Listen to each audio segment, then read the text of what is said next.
বৃশ্চিক লগ্নের জাতকের প্রকৃতিতে আত্মনির্ভরতা ও আত্মপ্রত্যয় বেশি হয়ে থাকে।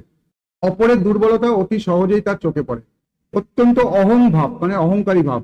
প্রতিবাদ জাতকের অসহ্য। অপ্রিয় সত্য কথা বলতে কারো তোয়াক্কা করে না।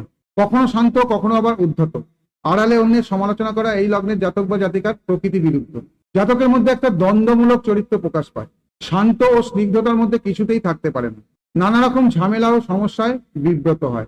সব ব্যাপারে খুঁত বের করার দিকে এদের লক্ষ্য থাকে বেশি। নিজের মত ও ধারণাকে শ্রেষ্ঠ বলে মনে করে, অন্যের যুক্তিকে সহজেই নস্যাৎ করে দেয়। নিজের ইচ্ছার বিরুদ্ধে কোনো কিছু ঘটলে প্রচন্ড ক্রুদ্ধ হয়ে ওঠে। সংকল্পের দৃঢ়তা ও অদম্য ইচ্ছা শক্তি এই জাতক বা জাতিকাকে প্রতিষ্ঠা এনে দেয়। প্রতিশোধ নেওয়ার ইচ্ছা জাতকের বা জাতিকার মনে দীর্ঘদিন ধরে জমা হয়ে থাকে। কোনো কিছু রহস্যময় তা জাতক বা জাতিকার অসহ্য। যে কোনো কাজে লিপ্ত হোক